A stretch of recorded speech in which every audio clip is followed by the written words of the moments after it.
Price Lord. இந்த மாய உலகம் ஒவ்வொரு நாளை பல்வேறு கோணங்களில் பல்வேறு பெயர்களில் உற்சாகமாய் கொண்டாடி வருகிறது. இன்று என்ன நாள் என்பது உலகம் அறிந்த ஒரு நாள். இந்த உலகம் இந்த நாளை எப்படி வேண்டுமானாலும் கொண்டாடி கொண்டு போகட்டும், அது நமக்கு தேவையில்லாத காரியம். ஆனால் கிறிஸ்துவர்களாகிய நாம் கொண்டாடக்கூடிய ஒரே ஒரு தேவன் கர்த்தராகிய இயேசு கிறிஸ்து மாத்திரமே.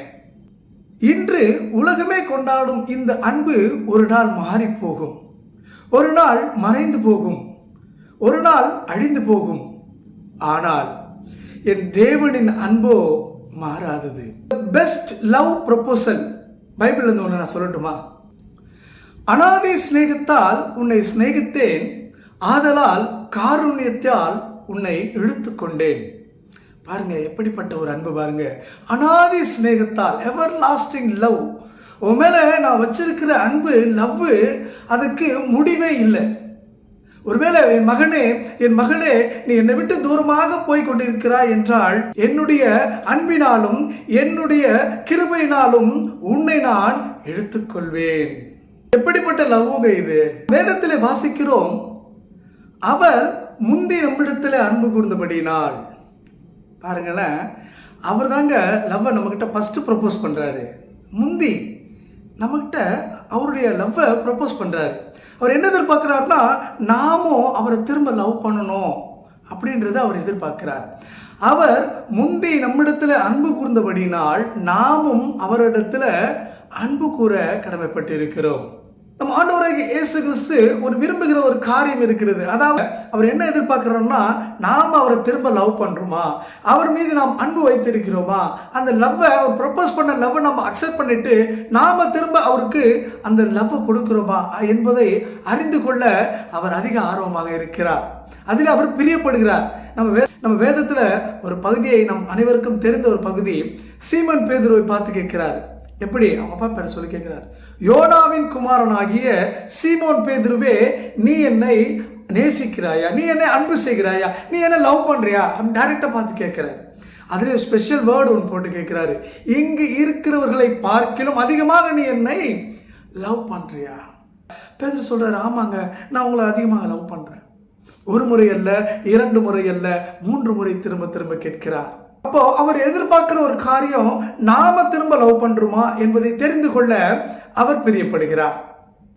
எனவே நாம் நம்முடைய அன்பை, அதாவது நாம் அவர் மேல வச்சிருக்கிற அந்த லவ்வை நாம் என்ன பண்ணணும்? ஆண்டவரே, நான் உங்களை நேசிக்கிறேன் என்பதை நிரூபிக்க இந்த உலகத்துல அவருக்கு ஒரு சாட்சியாய் வாழ்ந்து காட்டுவோம். அப்போஸ்தலராகிய பவுல் கூறுகிறார், மரணமே ஆனாலும் ஜீவனுமானாலும் உயர்வானாலும் தாழ்வானாலும் இந்த உலகத்தில் இருக்கிற எந்த சிருஷ்டிகளாலும் அவருடைய அன்பை விட்டு நம்மை பிரிக்க முடியாது என்று அவர் ஆணித்தரமாக சொல்கிறார். காரணம், தேவன் நம் மீது அன்பாகவே இருக்கிறார். இந்த அன்பு எப்படிப்பட்டது என்றால், இந்த அன்பு சகலத்தையும் தாங்கும், சகலத்தையும் விசுவாசிக்கும், சகலத்தையும் நம்பும், சகலத்தையும் சகிக்கும். இப்படிப்பட்ட அன்பு ஒரு காலம் ஒழியாதது. இப்படிப்பட்ட அன்பைத்தான் கர்த்தராகிய இயேசு கிறிஸ்து நம்மீது அளவு கடந்த அந்த அன்பை நம்மீது பொழிகிறார்.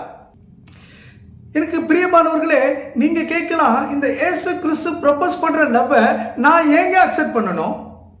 அக்செப்ட் பண்ணி தாங்க ஆகணும். காரணம், அவர் நம்மீது வைத்திருக்கிற அந்த ஸ்ட்ராங்கான அன்பின் வெளிப்பாடு அப்படிப்பட்டது. எப்படிப்பட்டது தெரியுங்களா?